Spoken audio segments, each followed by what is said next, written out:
News India 27 नव्या पिढीचं नवं माध्यम। शेतकरी नेते शरद जोशींच्या जयंतीनिमित्त ओझरमध्ये शेतकरी संघटनेचा कार्यक्रम। ओझर बाजार समिती येथे 3 सप्टेंबर रोजी शेतकरी संघटनेचे संस्थापक नेते खासदार शरद जोशी यांच्या जयंतीनिमित्त कार्यक्रमाचे आयोजन करण्यात आले। या कार्यक्रमाचे संयोजक शेतकरी संघटनेचे जिल्हा अध्यक्ष अर्जुन तात्या बोराडे होते।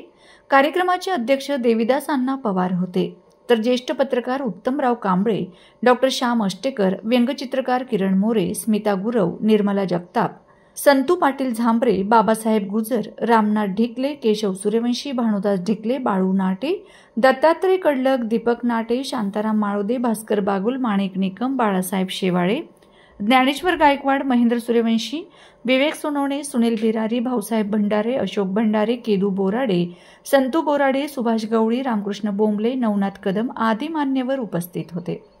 या कार्यक्रमाला मोठ्या संख्येने शेतकरी संघटनेचे कार्यकर्ते हजेरी लावत होते। कार्यक्रमाचे सूत्रसंचालन सोपान कडलक यांनी केले, तर सुरेश शिरसाट यांनी आभार मानले।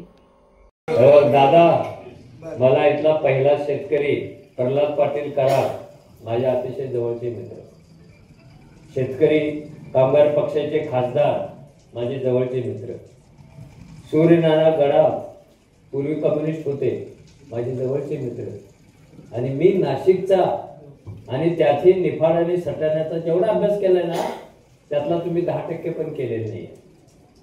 एक असा क्रांतिकारी जिल्हा आहे हा, म्हणून तो शरद जोशींच्या शेतकरी संघटनेचा बालेकिल्ला होता। का झाला बालेकिल्ला तो? कोल्हापूर नाही झाला, सांगली नाही झाला, नाशिक का बालेकिल्ला झाला?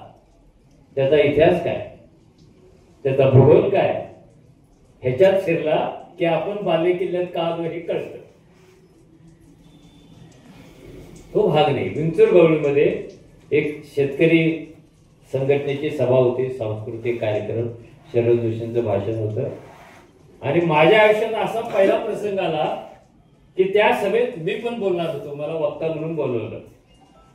शरद जोशी अध्यक्ष आहेत आणि मी वक्ता आहे, त्याला काय दोघे स्टेजवर आहोत आम्ही, आणि सगळ्यात जास्त मला यस शरद जोशींच्या बरोबर। आणि त्यावेळेला श्यामने सांगितलं गॅप टँकेल करारावर खूप मोठ्या प्रमाणात चर्चा चालू होती, आणि शरद जोशीने पाठिंबा दिला होता त्या नव्या सिस्टीमला, आणि ते काय मला आवडलं नव्हतं, बरोबर आहे। म्हणून मी असं भाषणामध्ये मी म्हणून गेलो, हे काय शेतकरी टिकू देणार नाही, व्यवस्था खूप मोठा लोंढा आहे, बुलडोजर आहे, असा आहे तसा आहे वगैरे, मग आपण उभा राहायला पाहिजे असं।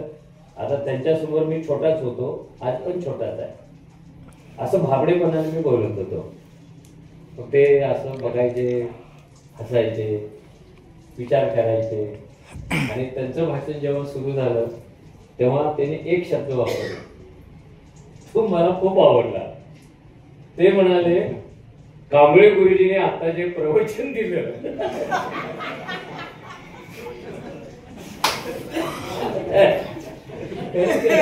बोललो ते सगळं प्रवचनाच्या कॅटेगरीमध्ये ते घालून मोकळं झालं, मला खूप राग आला। मी म्हणालो, प्रवचन कांबळे गुरुजी देत नसतात, जोशी बुवा देत असतात। ते म्हणाले, अलीकडचे कांबळे पण देत आहेत। ते सगळं झाल्यानंतर पुन्हा मी म्हटलं, अहो शरद जोशी, मला बोलायचं ते स्वातंत्र्य होतं, आणि मग तू बोललास ना, तुला थांबवलं होतं का आम्ही? तुला जे बोलायचं होतं ते बोललाच होता। अहो पण ते तुम्ही लगेच खोडून काढला, मग काढायचं नाही का? तुला बोलायचं स्वातंत्र्य आहे, मला खोडायचं स्वातंत्र्य नाही का? आणि त्यावेळेला असं घडलं की ते शरद जोशींचा जय जयकार करत काही कार्यकर्ते स्टेजवरच घुसले, आणि मला वाटलं चला हे आपलं ठोकणार, शरद जोशींची वाद का घातला, घाबरलोच होतो मी। पण शरद जोशींना काय तसं वाटत नव्हतं, त्याने माझ्या खांद्यावर हात ठेवला, चल रे जाऊ खाली चहा पिऊ कुठे ते। मग ते हात खांद्यावरच आम्ही खाली आलो, आणि आमचा वाद चालूच होता, आणि कार्यकर्त्यांचं असं कडत झालं गोल एकदम, आणि त्या कड्याच्या मध्ये आम्ही दोन, आणि मग काही आगाऊ कार्यकर्ते, अति रेखी कार्यकर्ते, भेजा वापरणारे न वापरणारे पण कार्यकर्ते असतात। ते एकच म्हणायचं, तुळशी साहेबांना वाद घालू नका, आणि जोशी साहेब म्हणायचे शांत बसा. हा जो एक समाजाला समजून घेण्याचा ऍटिट्यूड लागतो तो मोठ्या नेत्यांच्या मध्ये नसतो. त्यांची भाषा कशी असते, घुसून मारू. पाहिलं का भाषा आहे काय डेमोक्रेसीमध्ये? घुसून मारू, गावात फिरू देणार नाही, मोटार येऊ देणार नाही. अरे डेमोक्रेसीमध्ये तुम्ही असं काय करताय? लोकशाहीविषयी प्रचंड आदर असणारा हा नेता होता आणि त्याचा परिणाम असा झाला की गावोगावचे फाटके तुटके शेतकरी, कर्जात बुडालेले शेतकरी, बाहेर पडण्याचा प्रयत्न करणारे शेतकरी, प्रश्न विचारणारे शेतकरी, भाव का कोसळला मोर्चा काढणारे शेतकरी अतिशय मोकळ्या मनाने विश्वासाने त्याने शरद जोशींच्या खांद्यावर शांतपणे मान ठेवलेली होती आणि हा सगळा कबिला घेऊन शरद जोशी निघाले होते. त्यामुळं आता प्रश्न असा आहे की केवळ पोवाडे गाऊन कधी प्रश्न सुटत नाही. ते तर गायलाच पाहिजे. आपल्या जगण्याचा भाग असतो, आपल्या श्वासाचा भाग असतो, नाही का, आपल्या इतिहासाचा भाग असतो. मुद्दा काय, उद्याचा सूर्य काय घेऊन येणार आहे, किती उकाडा असेल, किती थंडी असेल, किती पावसाळा असेल, याचं प्लॅनिंग आज करा. तुम्हाला माहिती नाही, सांगली जवळ एक म्हैसाळ नावाचं गाव आहे. म्हैसाळ लक्षात ठेवा.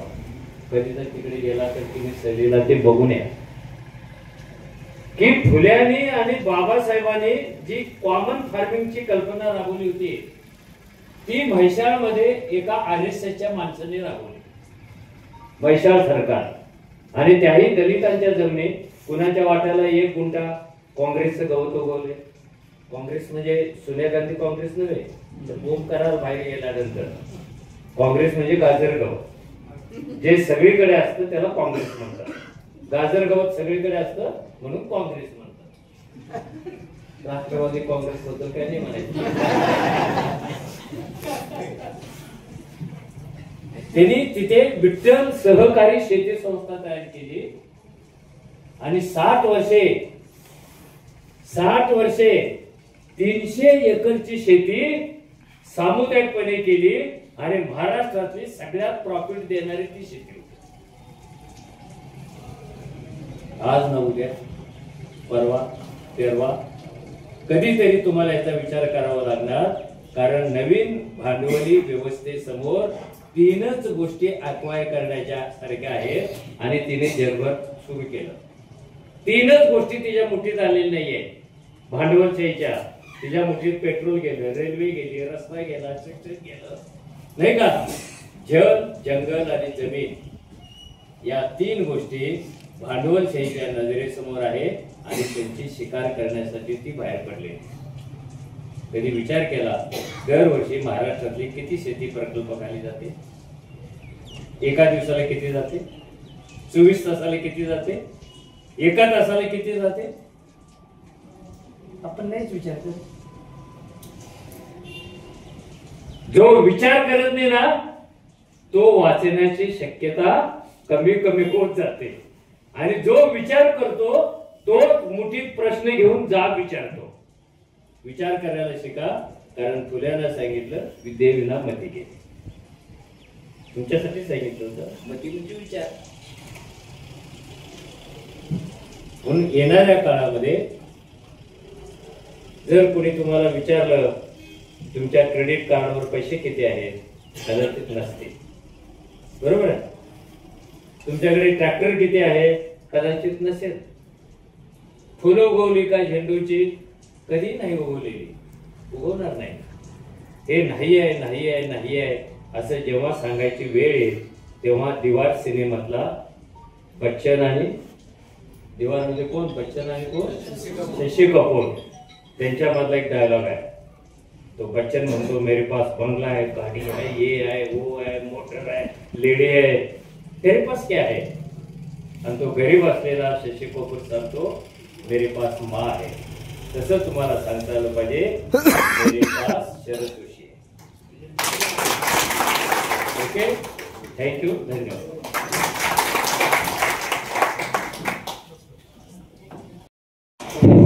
शरद जोशी साहेबांना वंदन करून अध्यक्षांच्या परवानगीने सर्व स्टेजवरचे मान्यवर हा कार्यक्रम खरं म्हणजे नाम सटाण्याला ठरलेला होता, नामपूरला, पण काही कारणास्तव आपण तो आयत्या वेळेला ओझरला ठेवला आणि तुम्ही सर्वजण इथं आलात त्याबद्दल मी सर्वांचे आभार मानतो. पावसात का होईना तुम्ही सर्वजण इथं आले आणि कार्यक्रमाची शोभा वाढवली, त्याबद्दल मी सर्वांचे आभार मानतो. आणि थोड्याच दिवसात आपला अध्यक्ष दौरा करणार आहेत ललित दादा. लूट वापसीचा कार्यक्रम ते हाती घेत आहेत. लूट वापसी म्हणजे कर्जमुक्ती, म्हणजे शासनाने आपल्याला लुटलेलं आहे ते लुटलेलं आपण परत घ्यायचं आहे, म्हणजे कर्जमुक्ती मागायची. आपण शेतामध्ये 100 रुपये खर्च केल्यानंतर आपल्या खिशामध्ये 28 रुपये मिळतात आपल्याला, असं सरकारचं धोरण आहे. आपल्याला फक्त 28 रुपये भेटतात, म्हणजे वरचे जे पैसे ते पैसे आपल्या सरकारकडे येणं आहे, म्हणून आपण त्याला लूट उपशी असं म्हणतो किंवा त्याला कर्जमुक्ती असं आपण साहेबांनी म्हटलेलं आहे. थोड्याच दिवसात तो कार्यक्रम चालू होतो आहे. 19 तारखेला अकोटला बच्चू कडू आपले वामनराव चटप सर्वांची मीटिंग आहे. वामनराव चटपच्या अध्यक्षतेखालीच ती मीटिंग होणार आहे आणि तिथून आपला कार्यक्रम चालू होणार आहे. आणि जरी लोकांची उपस्थिती कमी असेल आणि तरुण नसतील, पण तरुण आज आलेले आहेत आपल्याकडं, सहभागी होत आहे तरुण, आणि होतील अशी आपण अपेक्षा करूया. ते मी काही जास्त बोलणार नाही, वेळ खूप झालेला आहे. माझे 2 शब्द संपवतो आणि पुढील वक्त्यांना संधी देतो. यानंतर आपले सर्वांचे मार्गदर्शक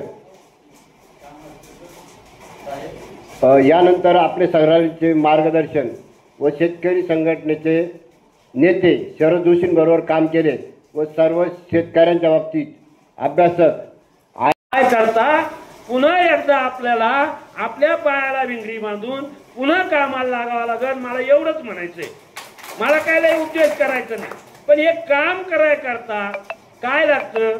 नेहमी लक्ष्मण वडले सांगत होते, ते बिचारे आजही आपल्या विचाराशी ठाम आहे. ते सांगत होते, ज्याला बोलता येईल त्यांनी बोला, ज्याला लिहिता येईल त्यांना लिहा, ज्याला निदान रसद पुरवता येईल त्यांना निदान रसद पुरवा, पण ज्याला काहीच करता येत नाही त्यांना गप तरी मारा. मग आता गप मारणारे तर आपलेच नाहीच आहे, पण ज्याला रसद पुरवता येईल, ज्याला लिहिता येईल, ज्याला बोलता येईल. आता पुन्हा एकदा शरद जोशीच्या आत्म्याला शांती लाभावं म्हणून आपण सगळ्यांनी किमान नाशिक जिल्ह्यानं पुनगत वैभव प्राप्त जर करायचं असेल तर आता आपण मरगळ झटकावा लागेल, हाच एक पर्याय. आणि आता मला सांगा, मनोज जरंगेने काय केलं? मनोज जरंगेने जे आंदोलन केलं, आज आरक्षण का मागतो आपण? का शेती परवडत नाही, शेती करायला कोणी तयार नाही, शेतकऱ्याच्या मुलाला कोणी छोकरी द्यायला तयार नाही, आणि म्हणून नोकरी पाहिजे. पण जर शेतीमालाला भाव असता तर नोकरीची गरज नव्हती ना. शेतीमालाला भाव नाही म्हणून तर आपण आरक्षण मागायला आहे ना. मग मराठवाडा जर करू शकतो ते आपल्याला काय येणार नाही? आपल्याला एक गुरु आहे, त्यांनी सगळी चळवळ आपल्याला मुद्देसूद माहिती केली आहे. फक्त आता आपल्याला उठायचंय. आणि म्हणून मी एकच विनंती करतो, माझ्यापेक्षा खूप म्हणजे खूप ज्यांनी त्याग केलेला आहे, लाट्या खाल्ल्या, काट्या खाल्ल्या, जेल भोगलं, अनेक त्याग केला, असे सगळे चेहरे आजित आहे. याला सगळ्याला विनंती की बाबा आता तुमचे मुलं बाळा बाहेर काढा. काय तुमचे मुलं बाळा बाहेर काढायचे? संघटनेचं काय आता कोणी पाकिस्तानमधून येणार नाही, बरोबर आहे की नाही? तुझं आहे तुझं पाशी परी तू जागा चुकलाशी, आपलं आपल्या पशीचे. म्हणून मी जाता जाता एवढंच सांगतो, हात जोडून सांगतो का आता आपल्याला पुन्हा संघटित होणं ही काळाची गरज आहे. नाहीतर आज जे पिकवलं ते तर लुटलंच, पण याच्या पुढं जर लुटलं तर कमीत कमी दर गावात आणणार.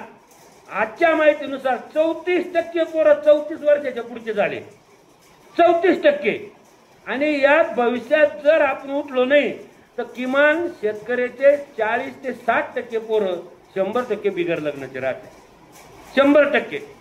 मग आता कोणी म्हणतात माझ्या दोन्ही मुलाचे झाले, तुझे नातू सध्या 18 वर्षात पुन्हा येणार आहे मंडपात जायला, मुलगीच मिळणार नाही. आणि म्हणून निदान माझं म्हणणं एवढंच आहे, आपल्या हिता जोहाचे जागुता धन्य माता पिता तयाची या. आपले मुलं बाळ जर आपल्याला सुखी करायचे असेल तर पुन्हा एकदा आपल्याला शरद जोशींची पादुका पताका खांद्यावर घेऊन लढावं लागल. एवढंच सांगतो. बोलण्यासारखं खूप आहे, पण आपल्याला अनेक वक्त्यांचं ऐकायचंय आणि इथंच थांबतो. जय हिंद, जय महाराष्ट्र. धन्यवाद. आदरणीय व्यासपीठ, जास्त वेळ घेत नाही, प्रत्येकाचं नाव घेऊन आणि वेळही जाईल. आपल्याला बरेच मान्यवर बोलणार आहे. एक प्रसंग सांगतो आणि माझे 2 शब्द संपवतो. आता बऱ्याच मान्यवरांनी सांगितलं की आपल्याला मर्ग झटकावं लागेल आणि नव्याने संघटना उभी करावं लागेल. मी म्हणतो शेवटच्या पानाची बातमी आपल्याला पहिल्या पेजवर आणावं लागेल आणि तेव्हाच कदाचित संघटना पुन्हा एकदा जग पाहिल आणि जगाला संघटनेचा परिचय होईल. मी एकदा पुण्याला गेलो होतो. पुण्याला गेल्यानंतर गुलटेकडी मार्केट आहे. त्या ठिकाणी आम्ही कांदा कशा पद्धतीने जातो, म्हणजे तिथं गेल्यानंतर त्या कांद्याचे भाव कसे वाढतात या पद्धतीने आम्ही तपास करायला गेलो होतो. तर साधारण मी तिथं एका ठिकाणी उभा होतो आणि एक माझ्या अंदाजाने 70-75 इथले वयस्कर बाबा ते लांबून माझ्याकडे बघत होते आणि ते एकदम हळूहळू माझ्या जवळ आले. माझ्या जवळ आल्यानंतर त्यांनी माझ्याकडे निरखून पाहिलं आणि माझ्या पाठीवर कौतुकाने एक थाप मारली आणि बाबा माझ्या बॅचकडे, बिल्ल्याकडे पाहत होते. जणू काही हा एक मोठा दागिना आहे आणि त्या दागिन्याकडे ते बाबा बघत होते. आणि बघता बघता त्यांनी एक भरलेल्या नयनाने माझ्याकडे बघितलं आणि मला एक शाबासकी दिली. मी म्हटलं, बाबा काय झालं, तुम्ही बिल्ला बघितला नाही का कधी? ते म्हटले, बाबा माझ्याकडे बिल्ला होता, परंतु आता काळाने हरवला तो, आता सापडत नाही. परंतु मला असं वाटायचं की 60-65च्या वयातले जे लोक आहेत ते बिल्ला लावतात आणि आता आमची पिढी संपली. परंतु तुझ्या वयातला माणूस पाहिला आणि पुन्हा माझ्यातला एक शेतकरी संघटनेचा सैनिक पुन्हा जागा झाला आणि मला त्यांनी जोराने शाबासकी दिली आणि सर्व विचारपूस केली. बाबा खूप बरं वाटलं. आणि तुमच्यासारखे तरुण पिढीतले लोक जेव्हा या संघटनेत आम्ही बघतो तेव्हा खूप असं मन भरल्यासारखं वाटतं. छान काम आहे. घरातनं घरच्या भाकरी खाऊन शेतकरी संघटनेत काम करावं लागतं. तुझ्यासारखे मुलं पाहिले आणि खूप आनंद झाला. शाबासकी दिली. कदाचित माझा अनुभव नाही या संघटनेत, परंतु जेवढा अनुभव होता त्याचं मला एक पारितोषिक त्या बाबांनी त्या दिवशी पाठीवर हात ठेवून दिलं. धन्यवाद त्या बाबांचे आणि शरद जोशी साहेबांचे देखील. धन्यवाद व्यासपीठ, मला बोलण्याची 2 शब्द बोलण्याची संधी दिली त्याबद्दल.